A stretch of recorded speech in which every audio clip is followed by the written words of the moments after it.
நம்ம மல்லி சீரியல்ல என்னெல்லாம் சுவாரஸ்யமான விஷயங்கள் நடக்க போகுதுன்னு பார்க்கலாம் வாங்க. ராஜேஸ்வரி வீட்டுல செய்யற அட்டகாசம் நம்ம வெண்பாவால பொறுத்துக்கவே முடியலங்க.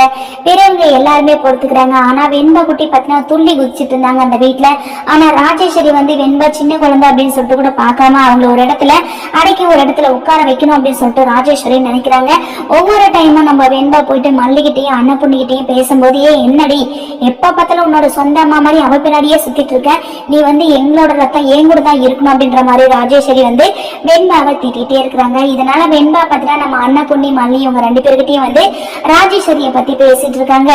மல்லியம்மா, ராஜேஸ்வரி ஆண்டி எனக்கு கொஞ்சம் கூட பிடிக்கல. இதுக்கு முன்னாடி அவங்க கனடாவில் தானே இருந்தாங்க, அதே மாதிரி அவங்க ஃபிளைட்ல கிளம்பி போயிட்டா ரொம்பவே சந்தோஷமா இருக்கும் அப்படின்னு சொல்லிட்டு நம்ம வெண்பா சொல்றாங்க. இதை மட்டும் ராஜேஸ்வரி காது கொடுத்து கேட்டிருந்தா நம்ம வெண்பாவோட செவுல பிச்சிருப்பாங்க. அந்த அளவுக்கு ராஜேஸ்வரி ரொம்பவே டென்ஷன் ஆயிடுவாங்க.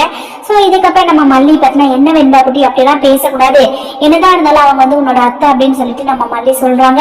ஆனா அண்ணன் பொண்ணி பத்தினா மல்லி பிள்ளை என்ன பிள்ளை பேசுற, சின்ன குழந்தை அவளுக்கே தெரியுது அந்த ராஜேஸ்வரியான ஒரு அரக்க குணம், அந்த அரக்க குணத்துக்கு நம்ம வெண்பா பேசுறது எந்த ஒரு தவறும் இல்லை அப்படின்னு சொல்லிட்டு அன்னபுண்ணியம்மா சொல்றாங்க. ஆனா மல்லி பத்தினா இல்ல பெரியமா, நீங்க அப்படியெல்லாம் பேசாதீங்க. வெண்பா சின்ன குழந்தை, அவளுக்கு நல்லது எது கெட்டது எதுன்னு சொல்லிட்டு எடுத்து சொல்லணும்.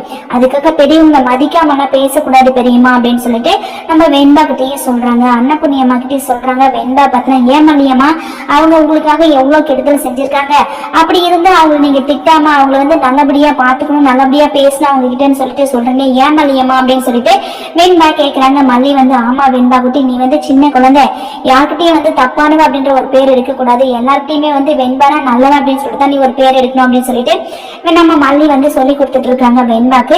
இதுக்கப்புறம் அந்த நேரம் பார்த்து விஜய் பாத்தீங்கன்னா அவரோட ரூமுக்கு போறாங்க. வெண்பா எங்க இருக்குன்னு சொல்லிட்டு பார்க்கும்போது நம்ம மல்லி வெண்பாவுக்கு சொல்லி கொடுக்குற விஷயத்த எல்லாத்தையுமே நம்ம விஜய் கேட்டுட்டாருங்க.